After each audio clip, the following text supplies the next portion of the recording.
बारिश का समय चल रहा है।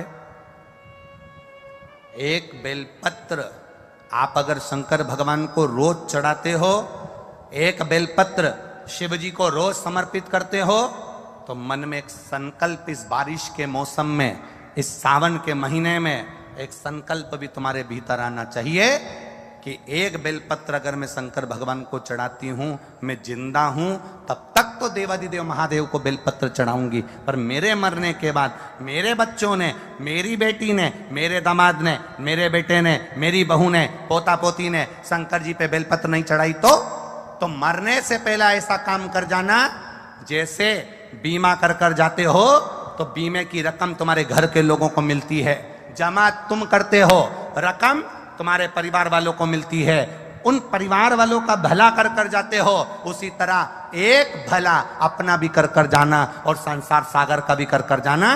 मेरे मरने के बाद बेलपत्र कौन चढ़ाएगा, इसलिए एक बेलपत्र का पेड़ लगा कर जाना, उस पेड़ की बेलपत्र कोई भी तोड़कर महादेव को चढ़ाएगा, फल तुझे ही मिलेगा।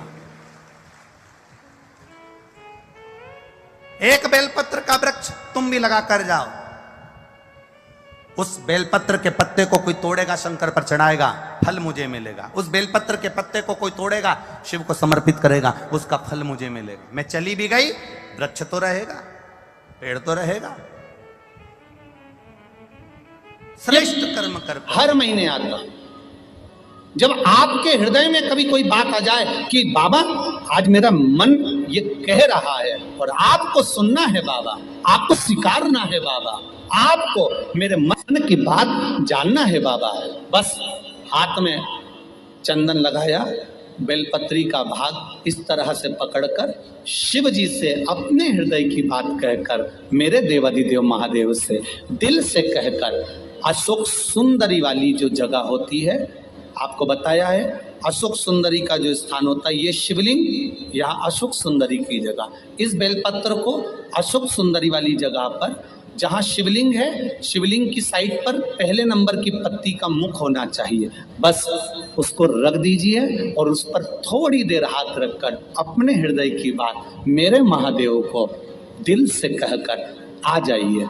अगली सोमवार की अष्टमी या अगला प्रदोष या अगली शिवरात्रि जब आती है, मेरा महादेव आपकी मनोकामना का भाव पूर्ण करता है। ये शिव तत्व है। एक बात अपने जीवन में उतार कर रखिएगा, सोमवार की अष्टमी, शिवरात्रि या सोमवार, प्रदोष, बन सके तुम्हारे पास में शिवालय हो या बेलपत्री का वृक्ष हो, वहां दीप दान अवश्य करना चाहिए। अब एक बात का स्मरण आपको रहे थोड़ा सा, अगर किसी कामना के वश अगर हम दीप लगा रहे हैं या हमारे मन में कोई भाव उत्पन्न है और हम बाबा से कहना चाहते हैं कि बाबा मेरा ये कार्य है आप पूर्ण करिएगा, तो फिर शिव मंदिर में भी लंबी बाती का दीप आप प्रदोष या सोमवार की अष्टमी या सोमवार या आप शिवरात्रि को बाबा से निवेदन कर कर लगा सकते। हाँ, विशेष जब कोई एक बहुत बड़ी बात हो और आपके कार्य में कहीं अटकल हो रही हो, तो एक ही दीप में दो बाती, शिव और शक्ति, लंबी बाती बनाई, शिव और शक्ति के नाम से दो बाती एक साथ एक दीप में भी लगा सकते हैं। पर कब, जब विशेष कोई आपका कार्य हो और वो अटक रहा हो, विशेष कोई कार्य, और आप बाबा से प्रार्थना कर रहे हो, तो दो बाती का भी प्रयोग आप कर सकते हो। ऐसे शिव तत्व। शंकर भगवान को धतूरा कब चढ़ाना चाहिए उसका विशेष ध्यान रखें। जैसे शिवरात्रि है, प्रदोष है, या सोमवार है, या कोई विशेष आपका उत्सव है, तो आप शिव जी को धतूरा चढ़ा सकते हैं। या विशेष कोई बीमारी ऐसी लग गई है या विशेष कोई तकलीफ ऐसी हो गई है जिसका निवारण नहीं हो रहा, तो आप धतूरा चढ़ा सकते। धतूरा चढ़ाने का भी एक क्रम है। हल्दी में भिगोकर धतूरा चढ़ाया जाता है लक्ष्मी के लिए। चंदन में भिगोकर धतूरा चढ़ाया जाता है आयु की वृद्धि के लिए। अबीर एक सफेद कलर का बॉर्डर होता है। अबीर गुलाल जो होती है, गुलाल में अबीर डलता है, चमकदार, आपने देखा होगा अबीर होगा। तो अबीर में धतूरा जो डुबो कर चढ़ाया जाता है, अबीर को लगाकर चढ़ाया जाता है, वो रोग मुक्ति का होता है। काय के लिए होता है वो? रोग मुक्ति। ओम श्री शिवाय नमस्तुभ्यम, ओम श्री शिवाय नमस्तुभ्यम, ओम श्री रोग की मुक्ति। ओम श्री शिवाय नमस्तुभ्यम। धतूरे का भी एक स्मरण होता है महाराज। बहुत भारी रोग है, बीमारी लग गई है, डॉक्टर अपना काम कर रहे हैं, घर का व्यक्ति बहुत बीमार हालत में पड़ा हुआ है, तो बेलपत्री के वृक्ष के नीचे भी शिवलिंग का निर्माण कर कर एक धतूरा समर्पित करा जाता है, जिससे रोग से मुक्ति होती है।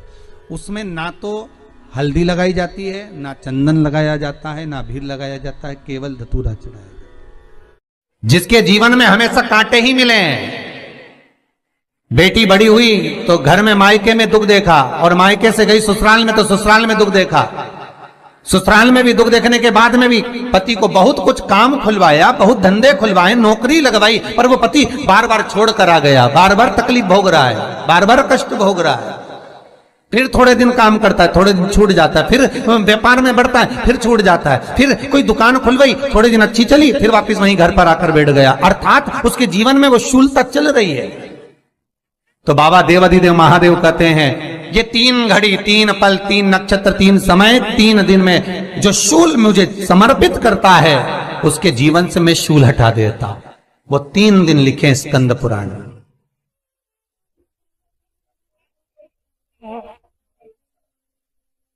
महाराज, बैसाख महीने में जो प्रदोष आती है, बैसाख के महीने में बहुत ध्यान से सुनना भाई, जो अपनी जिंदगी से बहुत तंग आ गए हो, परेशान हो गए हो, कष्टमय जीवन जी रहे हो, बहुत दुखी हो गए हो, उनके लिए ये स्कंद पुराण का चरित्र फिर मिले ना मिले, आप प्रेम से सुन लो भाव से। पहला, बैसाख महीने की प्रदोष, चाहे वो शनिचरी प्रदोष हो, चाहे रविवार की हो, सोमवार की हो, मंगल की हो, बुधवार की हो, गुरुवार की हो, शुक्रवार की हो, शनिवार की हो, कोई भी वार की हो, पर बैसाख महीने की प्रदोष, प्रदोष काल में शाम का समय सूर्य डूब रहा हो, बस डूबा ही हो, और उस समय पर सूर्य के डूबन के तुरंत बाद बाबा को धतूरे के साथ में बेलपत्री ना चढ़ाते हुए बेलपत्री के वृक्ष के 7 कांटे बाबा के शिवलिंग पर समर्पित करे जाते हैं महाराज, अपनी जिंदगी में अड़चनों को हटाने के लिए। फिर आप जिस व्यापार में उतरे, जिस व्यवसाय में उतरे, जिस नौकरी में उतरे, आप दिल से करें, आपको तरक्की मिलेगी। आप हार नहीं सकते, नीचे नहीं आ सकते, उन्नति पर ही चढ़ेंगे। एक वैशाख मास की प्रदोष, दूसरा शिवरात्रि के दिन मध्याह्न का समय। महाराज, जो बड़ी शिवरात्रि होती है माघ की, बड़ी शिवरात्रि के अंतर्गत मध्याह्न का समय, दोपहर के ठीक 12 बजे, चाहे फिर वो कोई भी दिन हो महाराज, शिवरात्रि जिस दिन पड़ रही हो,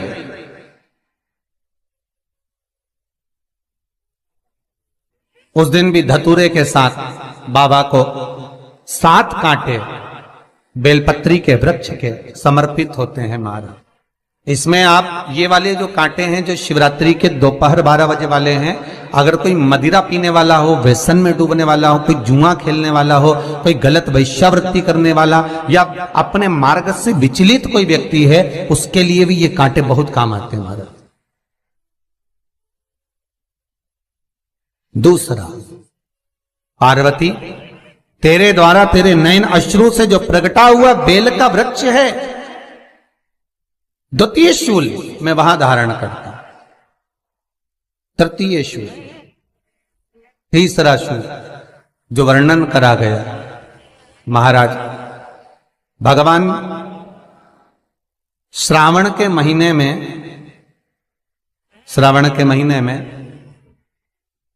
जो भी दूसरा सोमवार पड़े, जो भी पड़े, श्रावण के महीने का जो दूसरा सोमवार होता है, उस दूसरे सोमवार में रात्रि के समय पर, अर्थात शास्त्र अब घड़ी और पल का स्मरण करेंगे तो रात्रि के बजेंगे 10 से 12 बजे, मारे 10 से 12 के बीच में धतूरे के साथ बाबा को शूल समर्पित होता है महाराज।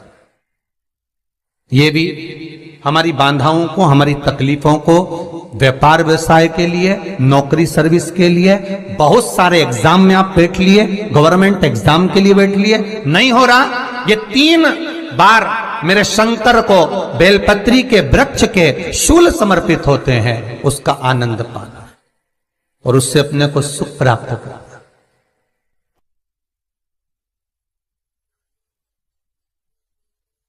कि बाबा भोलेनाथ जी के नयन अश्रु से जो प्रकट हुआ वो रुद्राक्ष का पौधा है, माता पार्वती के नयन अश्रु से जो प्रकट हुआ वो बेलपत्री का पौधा है, और उमा और महेश,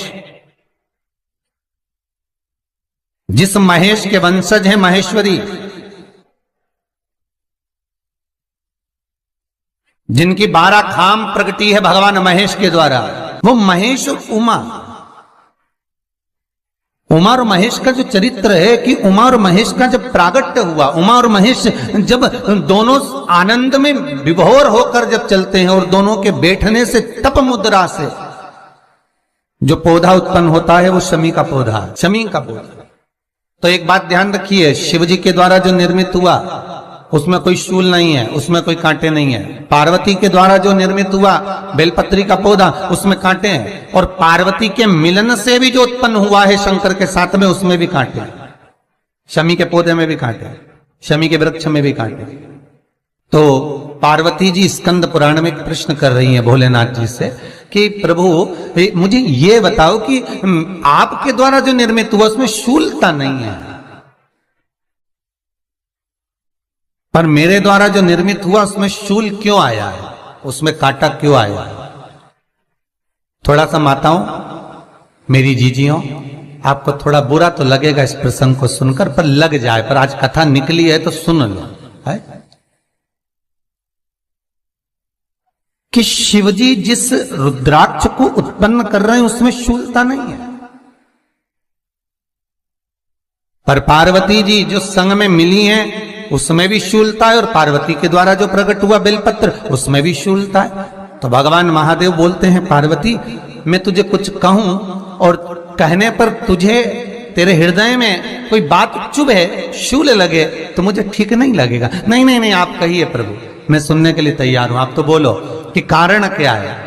भगवान कहते हैं पार्वती, बस अंतर इतना है, नारी का जो स्वभाव होता है, स्त्री का जो स्वभाव होता है, उसके हृदय में छोटी छोटी बात के शूल बहुत होते हैं। जेठानी ने ये कह दिया, देवरानी ने ये कह दिया, तुम्हारी मम्मी ये बोल दी, तुम्हारे पापा ने ये कह दिया, तुम्हारी बहनों ने ये कह दिया, तुम्हारे भाई ने ये कह दिया, तुम्हारे रिश्तेदार ने ये बोल दिया। ये नारी के भीतर ये शूलता रहती है। तो पार्वती जी बोली कि जितना तप आपने करा उतना तप मैंने करा, और जितनी साधना आपने करी उतनी साधना मैंने करी, और जितना आराधना दिल से आपने करी उतनी आराधना दिल से मैंने करी, फिर इसमें शूलता कहां से आ गई? भगवान शिव बोले, बस पार्वती बात इतनी सी है कि जब मैं आराधना करने बैठता हूं तो मेरी दृष्टि में सम्मुख में कुछ नहीं होता। जब मैं आराधना करने बैठता हूं तो मेरी दृष्टि में, मेरे सम्मुख में कुछ नहीं होता कि कौन ने क्या करा है, कौन ने क्या बोला है, कौन क्या कर रहा है, उससे मुझे मतलब नहीं होता, उससे मुझे कोई मतलब नहीं। पर पार्वती, जब तू आराधना करने भी बैठती है ना, तो तेरी चित्त वृत्ति में कहीं ना कहीं किसी ना किसी रूप में कोई शूल आ ही जाता है। कई माताओं की आदत देखी साहब, भगवान की सेवा करने बैठी है तो भी भीतर थोड़ा सा शूलता भरी हुई है। महाराज बताओ, इतने सारे भगवान इकट्ठे कर लिए, मैंने बोला था बहू से कि वहां रख लेती है, बताओ इतने सारे यहां पर लाकर रख दिए हैं, अब इसकी सेवा करना पड़ रही है, अब ये करना पड़ रहा है। प्रसाद लेने के लिए रसोई घर में गई, भगवान का भोग लगाने के लिए, तो उसमें भी शूलता आ गई। इतने घंटों से मैं सामान ढूंढ रही, फ्रिज में मिल ही नहीं रहा, मैंने रख के गई थी, भगवान जाने कहां चले गए। भगवानों को वस्त्र पहना रही है तो शूलता है। अलमारी का ड्रॉज खोला, इसमें मैंने सामान रखा था, ना जाने भगवान का श्रृंगार कहां चले गया, कौन ने हाथ लगाया, फिर शूलता आ गई। भोजन करने बैठे तो शूलता है, कोई कार्य के लिए जा रहे हो तो शूलता है। अर्थात कहीं ना कहीं नारी के जीवन में शूलता बनी हुई है। और पार्वती, जब तुम भजन करो, तप करो, साधना करो, भक्ति करो, उसमें शूलता नहीं होना। भोलेनाथ, तो क्या आप मुझे स्वीकार नहीं करेंगे बेलपत्री के रूप में? क्या मुझे स्वीकार नहीं करेंगे शमी पत्र के रूप में? पद्म पुराण, स्कंद पुराण, लिंग पुराण, नर्मदा पुराण और शिव महापुराण, ये सारी पुराणे वर्णन करती है। पार्वती जी का खंड आनंद वर्षित कर रहा है, वर्णन कर रहा है। पार्वती खंड वर्णन कर रहा है, सती खंड वर्णन कर रहा है, उमा संहिता वर्णन कर रही है। क्या आप मेरा ये बेलपत्र का स्वरूप आप धारण नहीं करेंगे? इसमें शूलता, इसलिए भगवान कहते हैं नहीं नहीं, धारण तो करूं। आप लोगों ने भी पढ़ाई करी होगी, हमने भी करी। ऐसा रहता, उसमें नोक रहती है या पेंसिल उसमें भर देते हैं, और उससे ऐसा पेज घुमा घुमा के उसको कस देते, वो ऐसा रखते। कॉपी पर ऐसा रखा जाता, फिर उसको ऐसा घुमाते, घुमाते कि नहीं घुमाते? अरे बोलो तो, सबने कराए ना ऐसा, घुमाए, वो घुमाते, एक जैसा गोला बन जाता, बिंदु। वो जो नोक होती है ना, वहाँ चुभी रहती है और वो एक ही जगह पे रहती है और घूमती जाती है।